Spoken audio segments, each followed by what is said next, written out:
Pulling out mine too. Hello, everyone. If you're hopping on, just pulling out my stuff. Yes, here we go. See if we got some people watching us. Say hello. Yeah, so welcome to the Taboo Book Club. We're not going to wait too long to start talking today because both of us are kind of working with a bit of a tighter schedule than we normally do. Just that time of year, man, it's happening. There's a lot of, I may have got myself pulled into more book clubs than is good for me. And then I took on channel memberships this month too. So now I'm like, what did I do? But it's okay. I can handle it. It's good. But just scheduling out where live shows will be next month, I'm like, wow, okay, 3 out of 5 Sundays I have something. And then there's Thanksgiving and just stuff all over. So it's fun. But hey, everyone. Hey, Monet. Hey, Bex. Hey, girl. What time is it for you? Maybe it's just 10 p.m. or something. Gretchen, hello.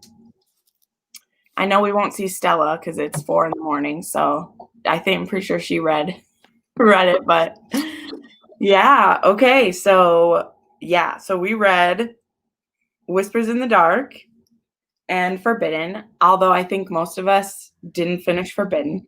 If you did finish Forbidden, I was just talking with Tamika, I would like to know what you thought of it because I made it to 50% with Forbidden and the Captor-captive part hadn't even happened yet. So I just hopped out of it because I had other books to read and I wasn't going to wait my time. 8 p.m. Well, great. I'm glad we picked a good time for you. So that we'll change it up. Whispers in the Dark, DNF Forbidden. Yes. I also think that, Tamika said she didn't even make it through the first chapter of it. I didn't. Bex didn't even get her copy yet. It was just for me, it wasn't that the story was bad because I was really interested in who this woman was and what's going on. But it was so flowery that the analogies and the alliteration that was happening, I just couldn't. I was like, I can't right now. And especially because no Captor-captive stuff had happened, I had to let it go. So this is a little bit, I know I said this in our group chat or in the Discord, is that this was the only one so far that I picked a book I hadn't read yet. I just went to a Goodreads list and looked for a historical romance with Captor-captive, and I'm disappointed because this didn't even have it in it yet. Whereas I feel like if I would have picked the Joanna Lindsay I was looking at, that one did have it in it. So I'm just disappointed in myself. But okay. On a positive note, though, I also hadn't read the one that I picked, and I was scared that it was not going to be Captor-captive at all. Right. And it was. It was 2 times the Captor-captiveness. I know.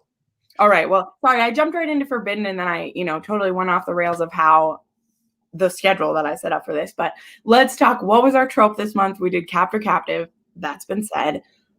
Why is this a trope that people are drawn to? What are your thoughts in the comments? Now I'll let Tamika talk a little bit. I just rambled for too much time. So what do you I love it. I love Captor-captive, and I think that the reason that people like it so much is probably because I don't know. I've never had a kidnap fantasy, but I know some people do have that fantasy. And I think the reason it's so taboo is because of, Stockholm syndrome, and that's why a lot of people don't like it. Mm-hmm. So, personally, I love it a lot. It's one of my favorites. Mm-hmm. And it also falls with that forced proximity too. So I don't know. That's just my thing. That's what I think about it. I think that's why some people really like it. Definitely for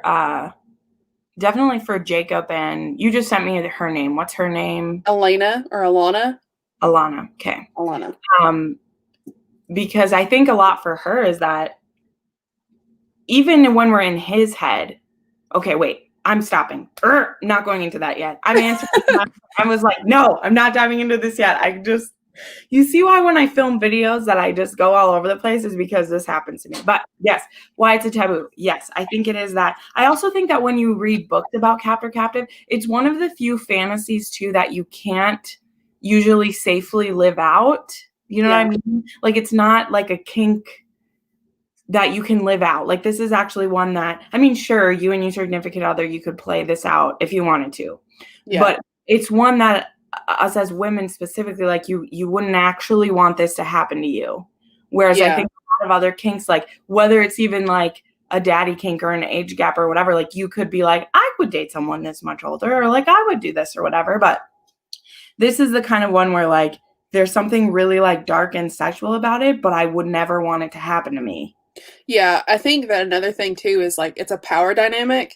So like when you're in a fantasy about it, like you have all the control because you want it to happen like in the fantasy, but like in real life that's not even close to like any kind of power dynamic for you. Like it's the power is in someone else's hands.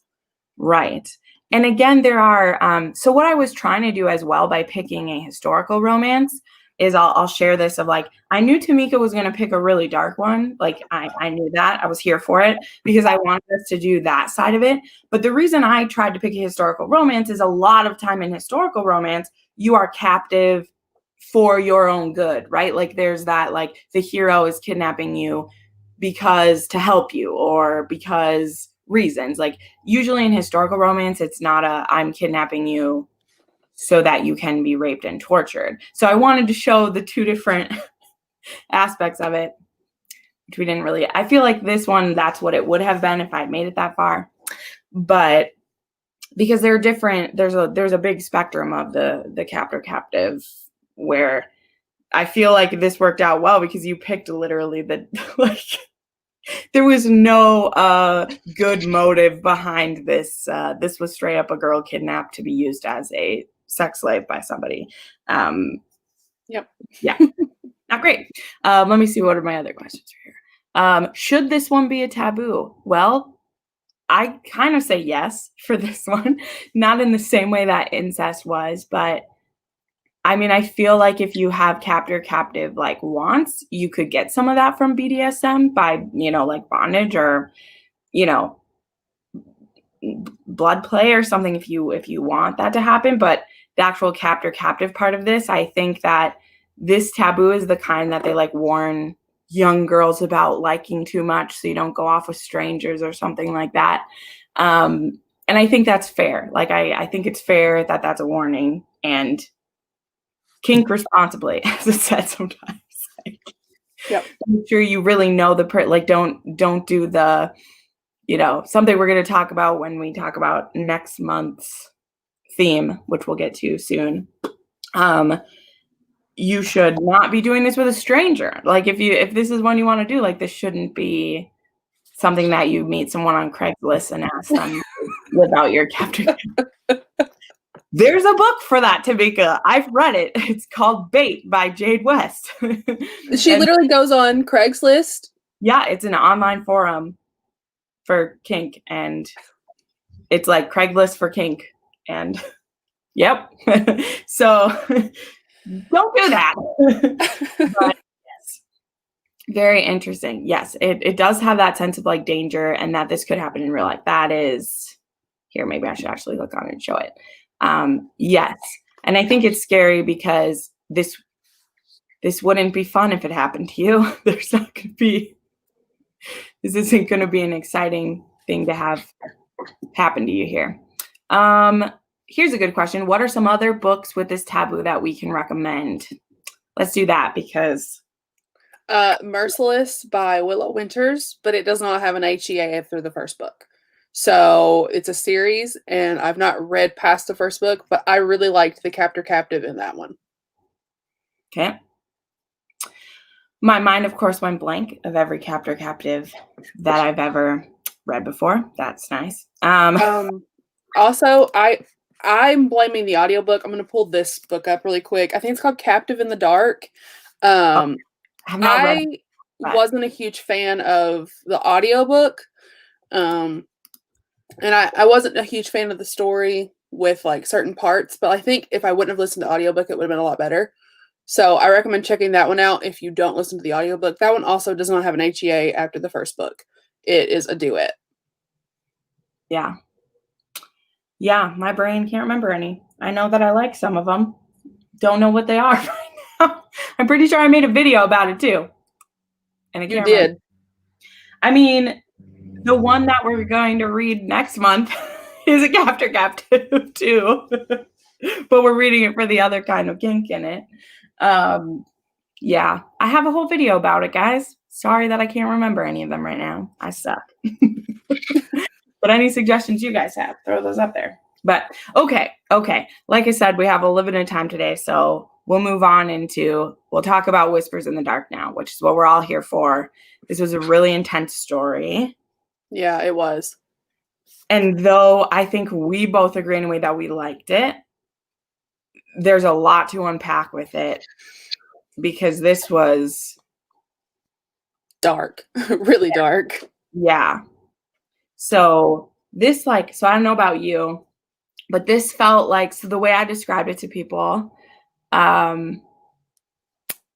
is that it felt like a Criminal Minds episode, but we stayed with the victim the whole time. I don't know if any of the rest of you watch Criminal Minds, but I absolutely love that show. And in that show, if you would ever have watched it, you have the FBI has this special thing called the BAU, their behavioral analysis unit, can't talk about it, and they are trying to solve a serial killer, and then we get to see the serial killer and usually his victims, like we get to see scenes from both of them. And so that's what this really felt like with me, of like being with this girl, being locked in this cage in the basement, and is there with another girl who it's also happened to her, and just living through their torture with them and seeing mentally how Alana is like trying to, she does manipulate Jacob to get what she needs from him. And that's the only weapon that she has. Like, she has nothing else. And so when you see her at this desperate place, like, it was tough. Like, it was tough. And so I don't even know, like, it's so hard to talk about. So I really loved the fact that that it went there, like it went that dark. I don't know if I agree with you about it being darker than The Wild, because I feel like they're both dark in their own ways. I'll tell you that part of it in a sec. Go ahead, but I think it's darker than The Wild. Like, I don't even see how you can say different. Well, I also watch a lot of like horror movies, so when I was reading it, it didn't feel that dark to me because, like, I guess maybe my sensitivity for that stuff is just not as like as bad or low or whatever.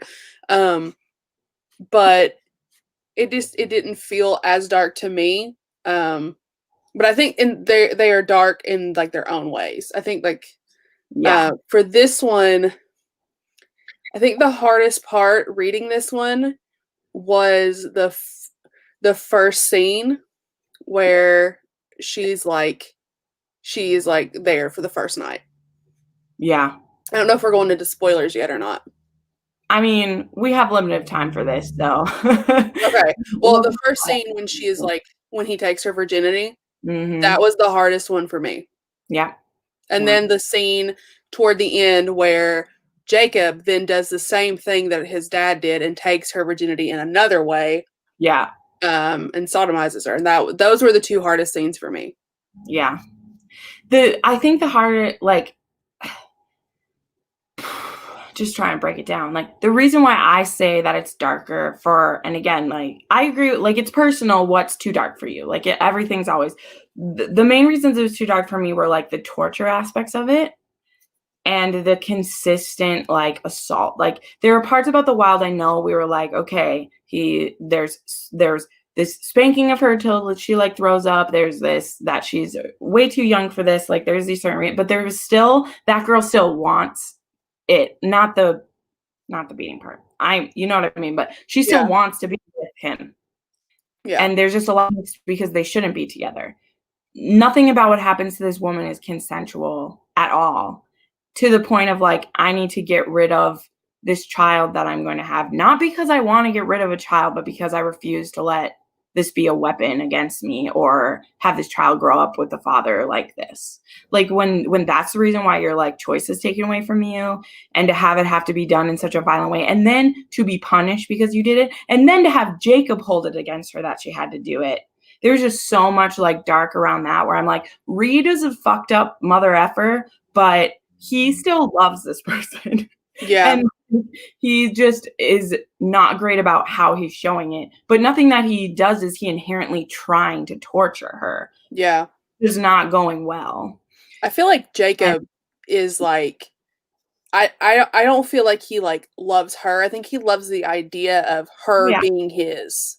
Yeah. Oh, absolutely. Because that's why he's initially mad, is because his dad promised that she got to be his. And then his dad was like, nope, you're not man enough yet because you care about her feelings too much. So I'm going to take her instead.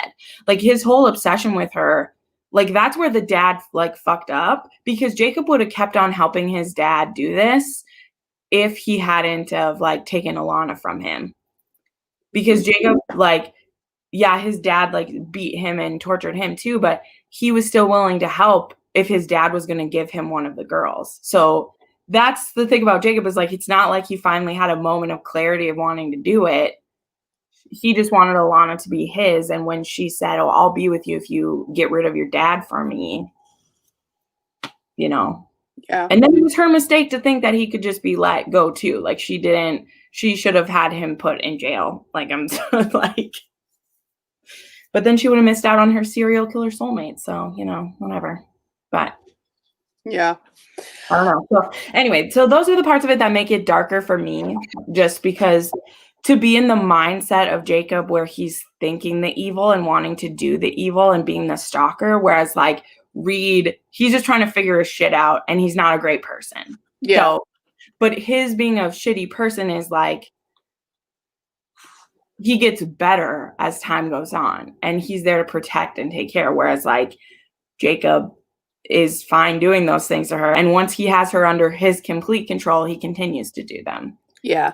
Yeah. So. And I agree with you. I'm not saying that like, let me rephrase that. I think personally it's not darker. I feel like they're on the same level, but like for different reasons. Oh yeah. Yeah. We're just explaining why. Like, yeah. So I get what you're saying. I think another thing that was, I will say something I did not like about the book was I didn't love the writing of it, with just like the way that I felt like it was a little immature with the characters at times. I think you showed up to the wrong thing today. Sorry, hon. You showed up at the wrong party. Anyway, keep going. Where was I at? Sorry, you said they were like equally for their own reasons, and then I got distracted. I don't know. I'm sorry. Okay, I think I was saying that that the thing that I didn't like about this one, it was one of the only things I didn't really love about this book, was just like the writing of the characters. In the beginning when they're younger, it wasn't as big of a deal, but I still felt like they read like they were 18 when they were supposed to be like 25 or however old they were supposed to be. Sure. So that was one issue that I had. Yeah. But that was like one of the only issues that I had with it. That's fair. Only I would say like I thought Jacob read even younger than that, because I think he is mentally stunted in a lot of ways. I think his like predator instinct and that stuff is highly developed, but his, other maturity is not, because I mean, he's raised by a sociopath, psychopath, whatever you want to call him. So yeah, and I would agree that he did read younger. But I was just thinking like, however old they were at the time, I think they were 18 when it first started. But I did think that I think they both read younger. Mm-hmm. Just the way they would say some things too. Yeah. But the transition from what is her name? I forgot what it was already. Alana to the whole time. No. And to like the new like serial killer version of her. I thought that was awesome though. Yeah, her name changes to Nyla. Nyla? Yeah. I keep wanting to say Nile. That's not even right, but yeah. Yeah, and I think it's really interesting too that like I see her kind of like revert when she goes into like her killer mode. Like she obviously is smart enough to go through school. Like she finishes school, becomes a psychologist, and then is smart enough to hunt these guys. And so that's the part of it I wanted to bring this up, because a lot of people don't like Captor-captive because they call it Stockholm syndrome. And I brought this up in the chat, but 90% of what we call Stockholm syndrome is not Stockholm syndrome. They say Beauty and the Beast. Oh, it's Stockholm syndrome. She falls in love. Belle doesn't have Stockholm syndrome, guys. She doesn't. That is not what it is. Stockholm syndrome is very specifically based on an incident that happened where these captives were taken in by these, they were like bank robbers, and they had these like 3 or 4 people stuck with them while they were doing negotiations. And the kidnapped people took on aspects and beliefs of their kidnappers and then wanted to protect them and felt like they were a part of them. So to me, we see actual aspects of Stockholm syndrome in ways happening in Nyla, in that like, now I'm going to hunt the people who did this, and like learns her torture tactics from what was done to her. So though she's not like there on my side, like she still wants to get away from Jacob when he finds her again. A lot of it, when people fall in love with their captor, they say, oh, it's Stockholm syndrome. I'm like, no, maybe it's a little of like, you're trying to survive, so you attach to the person who has kidnapped you. But that's different from Stockholm syndrome. Those are 2 different things. One of them is like a survivalist tactic of like, well, I might as well, and it's something that like women are able to do. If you have to use your body or your mind to stay alive, like you're going to do that, So I don't know. It was interesting. And this is a book that I question too, of like, I don't consider this like, so this is technically a romance, has a happily ever after. I am very sure that this is a happy for now. I don't see how these 2 don't get eventually, because they're very sloppy, keeping someone alive for so long in such like a way. That I had a real issue with too, because I felt like they were, to be so into like being serial killers, they were not good at it at all. Like at the end of it, where she was just like, I just need to kill one more person after the cops are already onto them. Yeah. I was just like, that's the stupidest move ever. Do not do that. Right. And I don't know how they got away with it either, even with the thing that they did at the end of it. Right. And he even is like hiding. He's hiding in the closet of her office. Like, aren't there other people working at her office? Like, I don't know. Well, I'll tell you this, hon. This is listed as romance erotica because there's some nasty, dirty sex that happens in it. Some, most non-consensually, but some consensually later on. So, yeah. A lot not consensually. A lot non-consensually, which, yeah. This was a lot of rape happening in this. Like, pretty much I don't get triggered by stuff, but the few things that disturb me, this book had them all. The torture. Let's talk about the blood stuff in this. Like, can we talk about the skinning alive portion? Yeah, that is what my face just did. Why I just gagged in my mouth a little bit. That was yeah. That was nuts. Yeah. I'm not a big fan of like blood play in normal BDSM situations, but especially when it's like the blood of others, like of this person you're murdering, and it's like, let's fuck on the table after I've done that. I'm just like, it was so gross. Like, I don't know. And I had just read last month, I read Den of Vipers, which one of the characters in there, there's some blood play situations that happen in it, but it's not like to the same level of this, where that is a consensual blood play in that one. It's still kind of a sneaky situation, but this was just. I love consensual blood play, like that I'm cool with. Yeah. But the fact that like he was like, I want to learn how to skin someone alive and keep them together. And then like burning it, and just I was like, ugh. I skipped. Oh, and then the part where he's like carving his name in her, and she wants to carve her name in him. Yep. Yeah. And then like, I mean, I've read that done sexy before. Jamie and Claire have their initials carved into each other. And like that happens in the Off Balance series. She carves her initial in his chest. But I don't know. This one, it's just so, because they're both such effed up people that it like hurts to, I don't know. It was just a lot. Just the It was and what they do. But I don't know. Again, and then like, this is the kind of book we're reading. And then it's supposed to be, well, this person deserves it to happen to them because of what they've done. And I'm just like, I don't know. I like the justice system is pretty nice to me for this rather than torture. But we can, I don't want to get into that about it. But I was just like, I just feel like this isn't even how I would, I don't know. Because I've read killers who kill bad people before, right? Like I've read plenty of books where our hero, he hunts bad people. That's what they do. Yeah. But I mean, I almost feel like that's overdone. What? I want to see a killer who just wants to kill people for the fun of it. Like Yeah. I'm kind of tired of the killing people because they're bad. Yeah. I mean, I don't want to see people kill people just because they want to. I'd rather people kill bad. And there was some catharsis in it of like, I get why she was killing people who would do that, but it was like the level of torture that went with it that I'm just like, all right, we're going there with this. Like that's what's happening. This is how dark we're going with this. And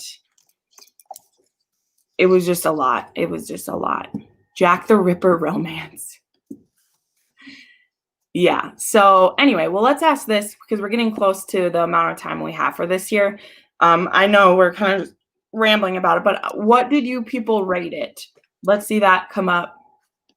Well, yes, this one here. I totally agree with. Yeah. I mean, this level, like I wouldn't even call this blood play. This was like torture porn is what it was. Yep. That it was like if or you like want to watch Saw, you pretend like you don't actually, but no. Yeah, it was like if you want the level of like torture porn, just go watch Saw. Right.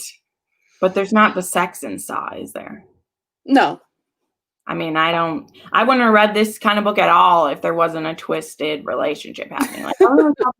Like, I mean, there was, yeah.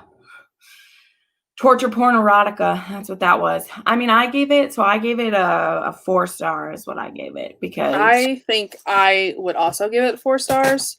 I know I didn't actually rate it. I had not decided on my rating. But if I had to guess, just knowing the way I do my rating system, I would give it a 4. Yeah. Yeah.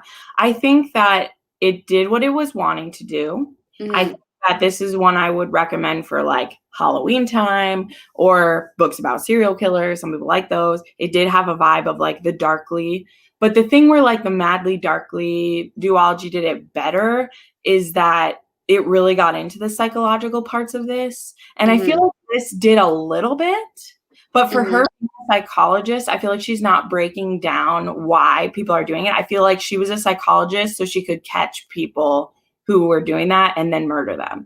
Like, I feel like she wasn't really analyzing people too much. And that would have really bumped it up for me if she was also a good therapist, but then when she found someone who was like this, then she killed them. You know what I mean? Like, I don't know. But it's fair to say that she would just be fucked up by this and never have good attributes either. Like, that's a sad fate. Like, it's a sad fate that if this hadn't happened to her, she would have just lived a nice little life and not ended up being a torturing serial killer because, you know, so I understand that. But yeah, so that's why it was a 4 star is that I think the author did what she was trying to do. It definitely was compelling because even how thick and twisted it was, like I didn't put that down. Like I read that book pretty much straight through and I just couldn't wait to turn the next page and then look at it through my fingers. So it did that. It wasn't enjoyable. So that's where I'm missing the 5 star of it. Because like my 5 stars is like I would recommend it to everybody, and like I'm not going to recommend it to everybody. Yeah, I think that I have to. I can't give it 5 stars just because I felt like the just like I just said about the ending where I thought they were too sloppy, and the fact that I also thought they were written kind of weird. That just makes that's why I can't give it 5. Yeah, it's really good. All right, well, you guys go ahead, feel free to put your ratings, and if you did, we're going to talk about next month's real quick. I'm going to order a copy of Whispers in the Dark while we're on here because I want a physical copy of it. Nice. So, as we had announced last time, now the dogs want to bark. They're okay. They're not doing it yet. I'll mute myself while you announce. No, you're okay. As we mentioned last time, we're doing consensual non-consent and dubious consent for November. One of the books I picked also does have non-consent as well. The reason I picked the book I picked, which I'll share mine, I picked Sorted by Nikki Sloan, which this book, if you haven't heard of it, oh, there's the sun. There we go. Some nice bars on me there. This is about a girl who she is the TA in this for this class, and there's this really hot guy named Luca. And then she goes to a Halloween party, and he's there. And they end up playing strip poker together. And then they end up fooling around, and it goes a little bit further than she wants it to go. And then he is actually the son of the mob as well. So he can't have her telling anyone that things went further than she wanted them to go. So that's all I'll say to set this up. If none of you have read a Nikki Sloan, I am happy. Yeah, Gretchen, you haven't read one. Nikki Sloan, I read everything she's written. I adore her. I love her. Tamika hasn't read a Nikki Sloan before. Super excited. But go ahead and get this. You can find this one on Amazon. It used to actually be banned on Amazon, but it's currently, I think, $4.99 on Kindle if you want it. Or I ordered my copy from Better World Books. So this is the one that I chose. And one of the things I really want us to be able to do is to talk about the difference between non-consent, dubious consent, and consensual non-consent. Because a couple of my viewers were asking me about it, and I was like, well, I'm going to wait. I'm not going to make a video about this because we're going to talk about it in book club about what that means and the difference. So, Tamika, what did you pick? I picked, that's not even close to the camera. Hold on. I picked Desperate Measures by Katie Robert, and I can't even get it in the frame. What am I doing? Yeah. So this one is Jasmine and it's a Jasmine and Jafar retelling. And there's Daddy Kink in this. So, yeah. And Jasmine's kink is consensual, non-consensual CNC. And it's essentially banging is the plot. Mm-hmm. Yeah, all of Katie Roberts' self-pub books, banging is the plot. Yeah. For published books, usually there's a lot more story going on, but yes. And I'm pulling it up, and it is free right now. Well, it's not even free on, like, it's free on Kindle, because Kindle Unlimited, it's always free if you rent it, but it is currently free right now. So yeah, this one pretty fun. This one, really intense. So again, we have kind of a spectrum of things. And yeah, so go ahead and get a hold of those. The next live show is going to be on Tamika's channel, and it's going to be November 22nd. So the Sunday before Thanksgiving, if you live in the US. Yeah. And it'll be at 5 p.m. Central, 6 p.m. Eastern. Yes, Gretchen, this is a duet. It is Sorted and Torrid, I think is the second one. And then there is a novella as well. So it's about brothers. Sorted and Torrid are about brothers who are both nasty boys. Nasty boys, so naughty. But yeah, so anything else? I know this one was a little shorter, guys, but also, like, it was a lot. Like, Whispers in the Dark was number one. It was a good pick for the taboo that we picked. And I'm sorry Forbidden wasn't a better one. That I didn't make it through. I wish I would have picked the Joanna Lindsay, because whatever, we live and learn. I tried. I'm very excited for November because I've already read Desperate Measures, and I loved it. So I think that November will be much better with conversation and everything. So I'm very excited. Can't see it, but I've already put tabs in it. Yeah, I've read both of these and I love it. Love Unexpected. That's a nice stepdad kink book. There you go. Well, awesome. Well, thanks for joining us, everyone. Aliana, sorry you jumped into the Taboo book club, hun, and didn't look to see what we were talking about this. This is a tough live show to just pop into. Well, I mean, especially this month. I mean, last month too, when we did incest. Because last month was intense. Yeah. So, yeah. Well, anyway, thanks for joining me, for being a part of the Taboo book club, and yeah, we'll see you. We'll see you in the Discord, and then we'll see you next month on Tamika's channel. So, have a great day, everybody. Bye.